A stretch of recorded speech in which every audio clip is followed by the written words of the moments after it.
Okay, Zara. How are you, Zara? I'm good, ma'am. How about you? I'm also good, Zara. Okay, Zara, tell me something first about your foundation. Okay. So I'm working in a tweet foundation. So जो tweet foundation है ये empowerment के ऊपर काम करती है. So ये LGBT के साथ में काम करती है, स्किल्स प्रोवाइड करवाती है, ये प्रोफेशनल्स जॉब्स प्रोवाइड करवाती है, प्लेसमेंट देती है, साथ ही साथ में stakeholder awareness and sensitization भी देती है.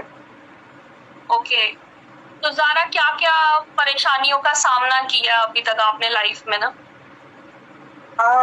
देखो परेशानियां बहुत ज्यादा ऐसे नहीं बोलूंगी जैसे कि सबने किया है वही परेशानियां मुझे भी हुई हैं. सो कुछ अलग चीजें नहीं है, बट स्कूल में जैसे डिस्क्रिमिनेशन के साथ में होता है, स्टिग्मा होता है. एंड सेकेंडली जब खुद को नहीं पता होता, बाहर वालों से लड़ना थोड़ा आसान हो जाता है, बट खुद से लड़ना बहुत मुश्किल हो जाता है कि अपने आप को समझना कि आप क्या हो, फिर उसको एक्सेप्ट करना. आफ्टर दैट तुम्हें लड़ना है सोसाइटी से. तो बहुत सारे चैलेंजेस आए, मेरे को फैमिली में चैलेंजेस आए बताने में. आज भी मेरे घर में एक्सेप्टेंस नहीं है चीज को लेके.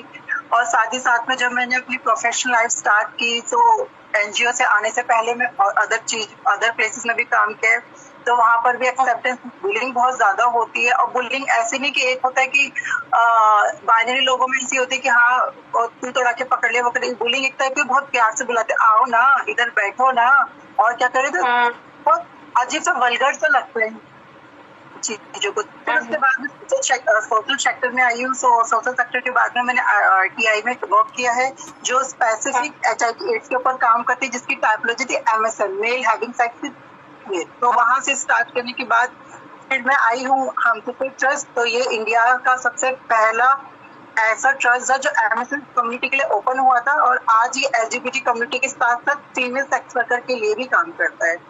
और नाउ अभी मैं ट्वीट फाउंडेशन में काम करती हूँ. जैसे कि मैंने आपको बताया, ट्वीट फाउंडेशन जिसकी फुल फॉर्म है transgender welfare equity and empowerment trust. जैसे इसके नाम से ही है कि इक्विटी और एम्पावरमेंट की स्पेशली हेल्थ. इसमें कोई झिझक की बात नहीं है कि जो क्रिएचर है इस प्लेनेट अर्थ पे वो male female and transgender bisexual gay और जो जो एक्स्ट्रा आ रहे हैं. तो क्या होता है, जैसे मैंने अपनी सोसाइटी में या अपनी लाइफ में आज तक देखा है कि मैंने अपने साथ कोई भी ट्रांसजेंडर बच्चा नॉर्मल स्कूल में नहीं देखा. जहां हम पढ़ा रहे हैं हमने वहां भी नहीं देखे.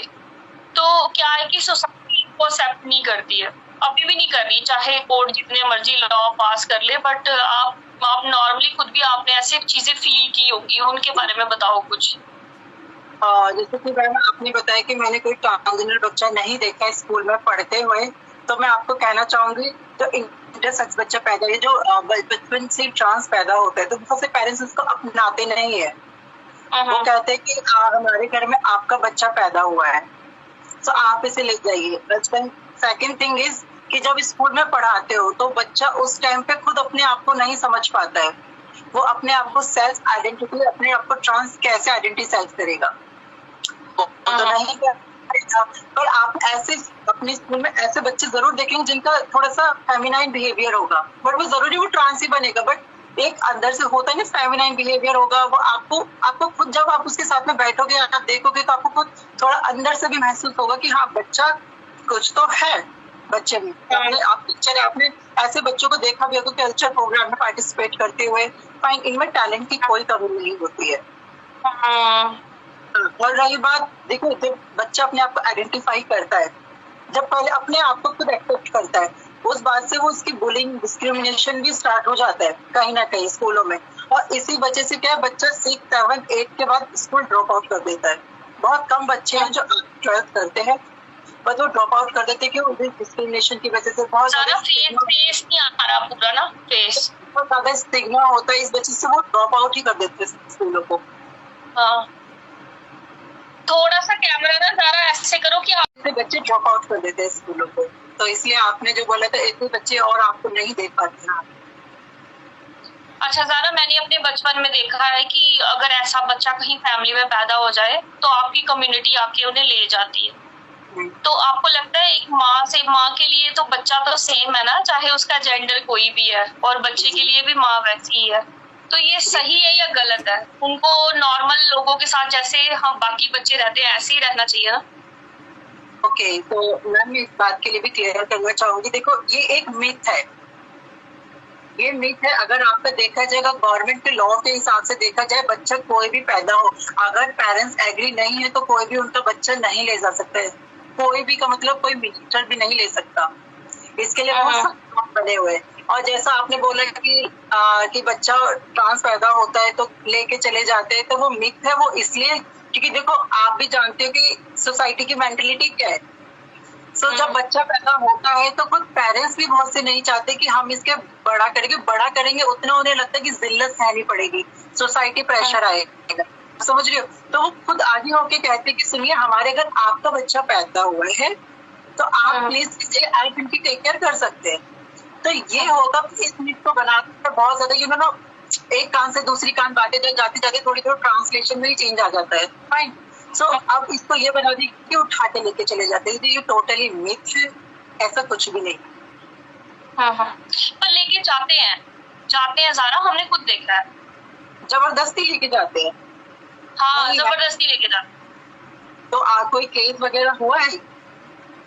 वो तो बड़ी, अब ये जो मैं बता रही हूँ ना, ये बहुत मतलब आप लगा लो कि 40 साल 50 साल पहले की बात है, तो उस टाइम पे इतनी अवेयरनेस भी नहीं थी लोगों को। बट अब जो लॉ बनाया है उसका आपको लगता है कि उससे बेनिफिट हुआ आपकी कम्युनिटी को? देखो हम ऊपर नहीं चढ़ सकते, बट धीरे धीरे जैसे ज़ारा जितने भी लॉज अभी इम्प्लीमेंट किए गए हैं, ठीक है, उनका क्या बेनिफिट है आपकी कम्युनिटी को?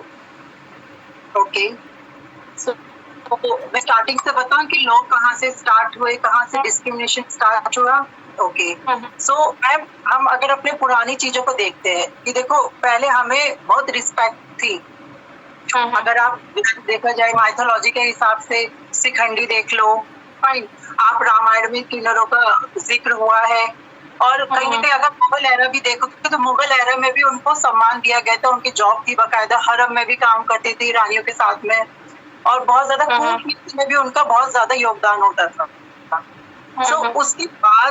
उसके बाद कहाँ से हमारी दूर सकते थे कि कहाँ से उल्टी गिनती स्टार्ट हुई, कहाँ से रिस्पेक्ट कम हुई, जब ये ब्रिटिश एरा आया। 1860 में 377 लगा जिसमें अननेचुरल सेक्स डिक्लाइन कर दिया। उसके बाद ही 1871 में एक और रूल आया था, इसका नाम था क्रिमिनल ट्राइब एक्ट। तो इस एक्ट में क्या था कि बिल्कुल कि एक ट्रांसजेंडर पर्सन फीमेल क्लॉथ नहीं पहन सकता था, वो बधाई दे सकते थे। और उसके अंदर क्या था कि कोई भी ट्रांसजेंडर पर्सन 16 साल तक के बच्चे को कोई रख सकता था, वो भी क्रिमिनल की कैटेगरी में आता था। और थर्ड था इसमें कि इसमें कोई भी अपना जेनाइटल बॉडी का जेनाइटल इसमें मूव नहीं करा सकता था, तो इसमें वो क्रिमिनल चीज में आते थे। अब देखो अब वो 377 आया और 80 में ये एक्ट आया, तो इसकी वजह से क्या हो गया कि इन सब चीजों को अननेचुरल करके अगेंस्ट करके कानून के लॉ के अगेंस्ट करके धीरे धीरे इसको अपराध की श्रेणी में डाल दिया। अपराध से हीन भावना पैदा हो गई, हीन भावना के तुम अननेचुरल करते। अब वो देखो ना कि जब अंग्रेजों ने स्टार्ट किया, उन्होंने तो कब से 100-150 साल पहले या फिर 50 साल पहले उन्होंने अपने देश से हटा दिया ये 377 हमारे यहाँ के, तो अब हटाए तो वहां से स्टार्ट हुआ। बट अब देखो नासा जजमेंट के हिसाब से कि इंसान अगर चाहे तो अपने आप को जो आइडेंटिफाई कर रहा है वो कर सकता है, लेकिन उसके बहुत चीजों में चेंज आया है। कुछ कैटेगरी बताया गया कि एजुकेशन के लिए भी है, कुछ में क्या है कि शादी भी कर सकते हैं ट्रांस पर्सन, स्पेसिफिक गेज के लिए, एक्शन के लिए नहीं है अभी शादी का प्रावधान, फाइन। इसमें आप बहुत सी पहल उठाई जा रही है, स्पेशली अगर इंडिया में देखोगे तो इंडिया का साउथ पार्ट देखोगे, साउथ में लिटरेसी रेट बहुत ज्यादा है। वहीं पर ही अगर कम्युनिटी एलजीबीटी कम्युनिटी बहुत ज्यादा ग्रोथ कर रही है, वहां पर देखो साउथ का पहला एडवोकेट भी निकली है ट्रांसजेंडर, साउथ में इंडिया से पहली गवर्नमेंट डॉक्टर भी वहीं से निकली है, फाइन। साउथ में सबसे पहले जो स्कूल में जब एजुकेशन बच्चों को थी, आप जानते हो कि जड़ें जब तक ठीक नहीं होगी तब तक पेड़ का कोई फायदा नहीं, कब तक टिकेगा। तो अब क्या कि स्कूल की जो एनसीईआरटी होती है और स्कूलों में भी बाकायदा चैप्टर तक पढ़ाया गया है कम्युनिटी के लिए, कि इनफैक्ट बच्चों को थोड़ा बहुत पता हो इन सब के बारे में, पढ़ाया ही जाता है। तो साथ ही साथ में मैं ये भी कहना चाहूंगी कि साउथ में जॉब्स को लेके भी बहुत ज्यादा इन्हें प्रिविलेज किया गया है, इनको मतलब बाकायदा कैटेगरी रखी गई है और बाकायदा एजुकेशन पे बहुत ज्यादा ध्यान दिया जाता है। वहीं पर ये है कि वहाँ पे स्कूल्स भी बनाए गए हैं और इसके आने के बाद न्यूट्रल टॉयलेट और बाकायदा अब देखो ना, अब हर सरकारी स्कूल में कंपलसरी रख दिया है एक काउंसलर, क्योंकि स्कूल लाइफ में बच्चा अपनी चीजों से बहुत जद्दोजहद कर रहा होता है तो वो अपने पेरेंट्स को नहीं बता पाता है। बट बहुत अच्छा इनिशिएटिव रखते हैं हर स्कूलों में काउंसलर की बच्चा अब ये काउंसलर सिर्फ कम्युनिटी के लिए नहीं है, ये हर उस बच्चे के लिए जिसके मन में बहुत सारी चीजें चलती है। किसी के साथ में हरासमेंट भी होता है, किसी के साथ में बुलिंग भी होती है तो अपने घर में नहीं बोल पाता, ठीक है। साथ ही साथ में कम्युनिटी के पर्सन है जो नहीं समझा पा रहे तो वो उस चीज में बात करते हैं, वो उसकी हेल्प करते हैं। अब चेंजेस आ रहे, जब लॉ चेंज हो रहे तो उसमें भी तो बहुत ज्यादा स्टार्ट हुआ है ना चेंज। आई नो कि एक्सेप्ट करने में प्रॉब्लम आएगी जस्ट बिकॉज देखो मेंटेलिटी ये होती है कि फॉर एग्जांपल आपने कहा कि मैं ज़ारा को सपोर्ट करती हूँ, आई एम विद यू, ठीक है। बट वही ज़ारा अगर आपके घर में पैदा होती है, आपके साथ में रह रही होती है, वो आपको बर्दाश्त नहीं है। तो मेंटेलिटी ऐसी है कि इसे कहते हैं कि डबल फेस पर्सन, ऐसे बहुत ज्यादा। हाँ, ये आपने बिल्कुल सही कहा कि जैसे सपोर्ट तो सब करते हैं बट अपने घर में कोई नहीं देखना चाहता उसको, कोई नहीं देखना चाहता। बट बाकी फीलिंग इमोशन तो सबके ही है ना, मतलब दर्द भी होता है, दुख भी होता है, प्यार भी होता है, प्यार भी होता है, गिरते हैं उठते हैं, फाइनेंशियल प्रॉब्लम। देखो प्रॉब्लम कहाँ आती है बच्चे को, प्रॉब्लम अच्छा अगर मैं सिर्फ ज़ारा से बात करूं, आज मैं किसी कम्युनिटी से नहीं, मुझे ज़ारा से बात करनी है कि ज़ारा ने अपने घर में किसी से डिस्क्रिमिनेशन फेस किया, क्या कैसे हर्डल्स को ओवरकम किया, इतना मोटिवेशन कहाँ से आया ज़ारा की एक फाउंडेशन ज्वाइन की। और मैंने सुना है कि आप जर्मनी तक होके आए हो इस फाउंडेशन को लेके। तो मैंने जब अपने घर में ओपन किया था तो माय पेरेंट्स शॉक्ड। मम्मी बोल रही कि ये कैसे हो सकता है, अगर मैं हूँ तो मेरे अंदर तो चेंजेस नहीं आया। आई सेड कि मम्मी ये सब में नहीं होता, किस किस में होता है। मैं भी अपनी मम्मी को यही बोली थी, मम्मी देखो मेरा सोल है, मेरी आत्मा लड़के वाली है, बट मैं गलत शरीर में बंधी हुई है। तो देखो एक पेरेंट्स होते हैं, हम पेरेंट्स होते हैं, अगर हम उनकी तरफ से भी सोचेंगे, देखो वो हर लम्हा हर लास्ट पोजीशन तक भी लास्ट तक वो बच्चे के लिए लड़ते हैं कि बच्चा कहीं ना कुछ हो जाए। सो जब उन्होंने एक यही बात जब नहीं समझे तो मैंने बोला काउंसलिंग कर लो, देखो ऐसा कुछ भी नहीं होता है, ये तुम्हारे मन के ऊपर बात होती है, मन में अगर ठानोगे तो क्या कुछ नहीं होता। ऐसा कि मन में ठानोगे, मन में आता ही नहीं है ना, मैं लड़की हूँ, अंदर से फील में यही करती तो मैं कैसे कर दूंगी। जब उन्होंने यही मेरी सिचुएशन को एक डॉक्टर के साथ कंसल्ट किया, सो ही सेड नहीं हम ठीक कर देंगे, ये है वो है। सो उसने जड़ी बूटियां दी, क्या क्योंकि देखो ठीक हो जाएगा तुम्हारा बच्चा। और मेरी काउंसलिंग की उन्होंने, मेरी काउंसलर मुझसे पूछा ऐसा कि हाँ मुझे ऐसे पसंद है। उन्होंने मेरा अट्रैक्शन भी पूछा कि तुम किसके लिए अट्रैक्ट करते हो, ऐसा कि यार मुझे लड़कों की साइड में अट्रैक्शन होता है, लड़कियों की साइड में I don't like girls, but मुझे उनका अपीयरेंस पसंद है, आई लव उनकी ड्रेसिंग। सोचते कि हाँ ऐसा मैं भी करूंगी, अगर इस इवेंट में जाऊंगी तो ऐसे मैं भी तैयार होकर जाऊंगी इस चीज के लिए। अब उन्होंने जड़ी बूटियां दी 6-7 महीने मेरे को, बहुत मैंने पिया सब किया, बट होना तो कुछ भी नहीं था ना, पर पीना भी जरूरी था, उनका भी मन की शांति मिल जाती।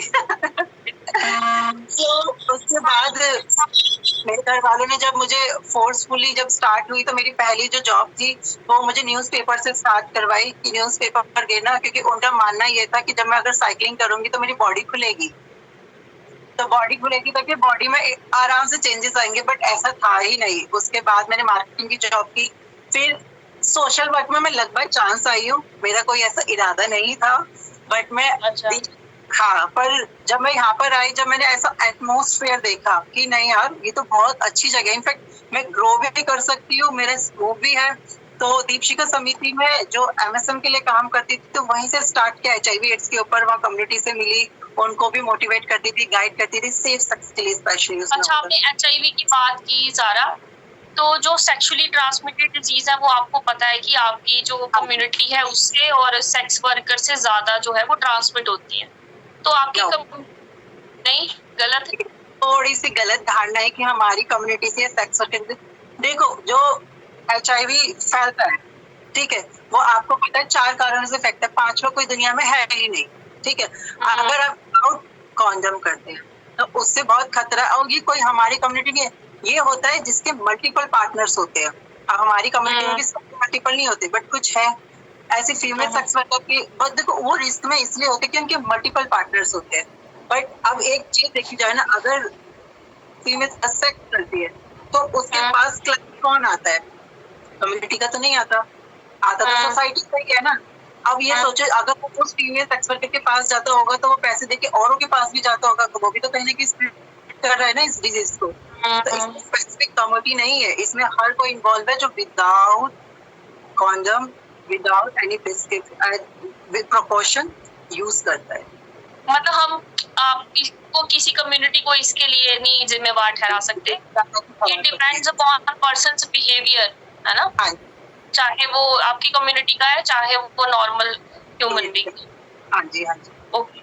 अच्छा ज़ारा, आपकी जो फाउंडेशन है इसकी फंडिंग वगैरह कहाँ से होती है? मींस जैसे आपने बताया कि वर्क प्लेस में भी आपको तंग किया जाता है, और मैंने देखा है कि अगर जॉब इंटरव्यूज कंडक्ट किए जाएं तो लोग कम प्रेफर करेंगे ओनर, वो एक नॉर्मल पर्सन को ही लेंगे ना। तो आप लोग फिर अपना खर्चा सब कैसे निकालते हो? Okay, fine. सो इस चीज के लिए क्या है कि इसमें अभी मैं वर्क कर रही हूँ ट्वीट फाउंडेशन। सो ये स्किल्स प्रोवाइड कराती है कम्युनिटी को। सो हमारी जो फंडिंग होती है बहुत सी CSR है, हमारे साथ में UBI है, तो और फ्लिपकार्ट है, तो इनके साथ में हम मिलकर काम करते हैं। जो फ्लिपकार्ट है, तो फ्लिपकार्ट क्या करता है कि हमें स्किल्स भी प्रोवाइड करवाता है, बट वो हायरिंग भी करता है, साथ साथ में UBI भी करवाता है। UBI हमारे इंग्लिश स्पीकिंग की क्लासेस करवाता है। NIIT से हमारे साथ में काम करते हैं, NIIT से मिलके आधारशिला है, जो अगर आप आधारशिला के बारे में सर्च करेंगे तो आधारशिला बहुत सी ऐसी चीजें, वेरिएंट अलग अलग चीजों पे फ्री ऑफ कॉस्ट, नाम मात्र आई थिंक 500 रुपए में 6 महीने, तो आई थिंक ये कोई बड़ा अमाउंट नहीं है ना, वो कम्युनिटी के लिए नहीं है ना, किसी बाइनरी लोगों के लिए भी है, ठीक है। तो वो बहुत ही हेल्प करता है स्किल्स के लिए। आपको पता है कि आजकल जो एजुकेशन देखी जाए, एजुकेशन का इतना मांगा जाता है कि हाँ +2 मांगते हैं, बट कहीं ना कहीं विदाउट स्किल आपको +2 भी काम नहीं आती है। तो हम स्किल्स प्रोवाइड कराते हैं, स्किल्स के साथ में हमने 500 से ज्यादा प्लेसमेंट भी दी है कम्युनिटी को। तो उसमें देखो आजकल ऐसे भी चेंजेस नहीं आ रही, इसमें भी चेंजेस आ रहे हैं। बहुत सारे कॉर्पोरेट सेक्टर है जो खुद कहते हैं कि हमें 1 या 2 कम्युनिटी चाहिए, ठीक है, हम भी चाहते हैं, तो एज ए रिसेप्शनिस्ट रखते हैं, बैक ऑफिस रखते हैं। अच्छा, आपने कभी उसकी बात की? मैंने देखा है आपकी ट्वीट फाउंडेशन में एक हॉस्पिटल का बहुत बार जिक्र हुआ है ना, क्या कौन सा हॉस्पिटल है वो? राइट, हमारे सफदरजंग हॉस्पिटल एक्चुअली क्या है कि जो जितने भी यहाँ पर फाउंडेशन या फिर NGOs होती है, उनका गवर्नमेंट हॉस्पिटल से बहुत ज्यादा कनेक्टिविटी होती है। क्यों? क्योंकि जितने भी गवर्नमेंट हॉस्पिटल उन सब में एक IPTC होती है जो HIV/AIDS के लिए, उनकी टेस्टिंग के लिए, और ART प्रोवाइड कराती है। तो इसके लिए सबकी कनेक्टिविटी होती है। तो वहीं पर ही क्या है कि बहुत से गवर्नमेंट हॉस्पिटल में, जैसे कि यहाँ पर भी एक हॉस्पिटल और है, सो उस हॉस्पिटल में एक स्पेशली ट्रांसजेंडर विंडो बना रखी है कि ट्रांस आके लाइन में अपनी उनकी स्पेसिफिक लाइन है जिसमें आके वो अपनी पर्ची वगैरह बना सकती है और अपनी कोई भी ट्रीटमेंट ले सकती है। ऐसे एम्स हो गया, एम्स में आप एम्स में बहुत सारी सर्जरीज करवाती है, लाइक एम्स जेंडर अफर्मेशन के ऊपर, जेंडर डिस्फोरिया के ऊपर काउंसलिंग भी करती है, और बाकायदा हार्मोन थेरेपी के ऊपर भी काउंसलिंग करती है, और ऑपरेशंस वगैरह भी करती है। आपने फाउंडेशन की बात की ना, तो आपकी इस फाउंडेशन में आप न्यू बॉर्न बेबीज को ही ले लेते हैं, जैसे जो पेरेंट्स छोड़ देते हैं, या जो ग्रोन अप है वो आते हैं आपके पास?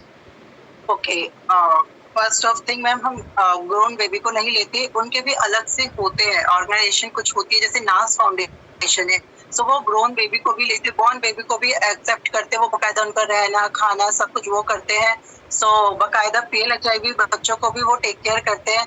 जो हमारी संस्था है, हमारा फाउंडेशन है, सो वो क्या करता है, वो हमारे पास में एक गवर्नमेंट का मिनिस्ट्री के साथ में एक आसरा है, और एक गरिमा गृह। जो गरिमा गृह है वो स्पेसिफिक ट्रांसजेंडर वुमेन्स के लिए है, जो कोई भी इंडिया की कोई भी ट्रांस जो घर से छोड़ चुकी है, घर वालों ने निकाल दिया है, जिनके पास में जॉब नहीं है, तो वो वहां जाके रह सकती है।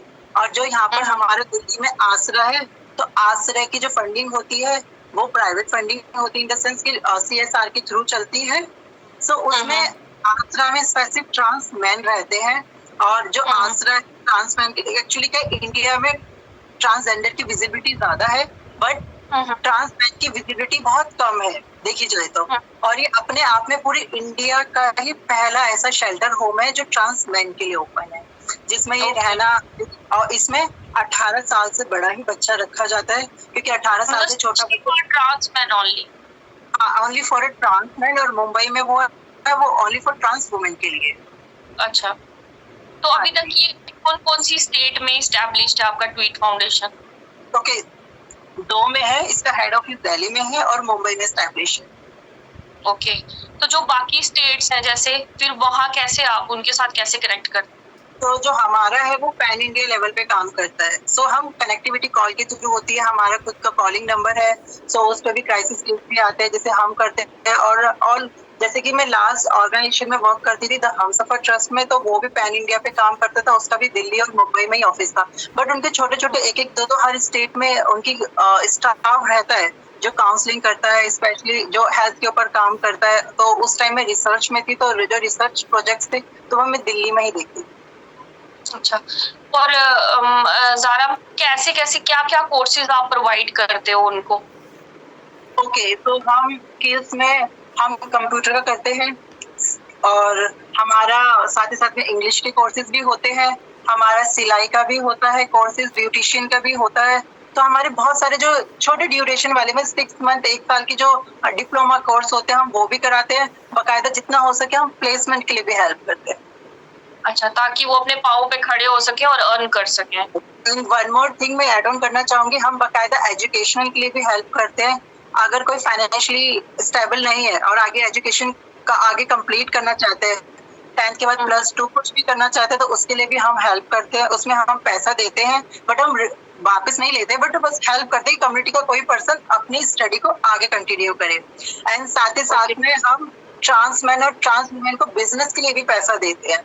बस उसके लिए क्या होता है कि वो पहले हमें बिजनेस प्रपोजल दे, और आगे 6 महीने या 1 साल को वो अपने आप को कैसे स्टैब्लिश करते, कैसे बढ़ाते, उसके बारे में हमें प्रपोजल देंगे। तो उनका जितना भी उनका उसमें जो एक हमारे पास सर्टेन अमाउंट होता है कि यहाँ तक का हम उनका जो भी है वो सारी चीज हम प्रोवाइड कराते हैं उनको। ओके। अच्छा ज़ारा, आप क्या मैसेज देना चाहते हो जो मेरे इस चैनल के थ्रू कोई भी जो ट्रांसजेंडर या आपकी सोसाइटी का जो है वो देख रहा है, उसको क्या मैसेज देना चाहते हो जो अभी तक इन सारी बातों से अनअवेयर है? ओके, सो अनअवेयर है, मैं सिर्फ 2 बातें कहना चाहूंगी। पहली, जो मैं हर बार भी कहती है, ये देखो, बच्चा आपका है, कोई बाहर का इंसान नहीं खिलाएगा उसको, ठीक है? सोसाइटी नहीं आपको खिलाएगी, ना आपके बच्चे को खिलाएगी। अब तो क्या ऐसा हो जाए कि एक अगर बच्चा आपका अलग सा निकलता है, आप सोचते हो कि उसका जेंडर वो अपने आप को वो नहीं मानता है, तो क्या बच्चा आपसे दूर हो गया? नहीं ना। अगर आप वो बच्चा जब आप नहीं समझते, आप उसे बहुत डोमिनेट करते हो, उसे मारते पीटते, तो एक टाइम ऐसा था वो घर को छोड़ देता है। आपको पता है उसके बाद उसकी क्या प्रॉब्लम। देखो, पेरेंट कोई नहीं समझता बच्चे को, पर जब वो बाहर एक्चुअल वर्ल्ड में जाता है ना, तो वो किन चीजों में फंस जाता है।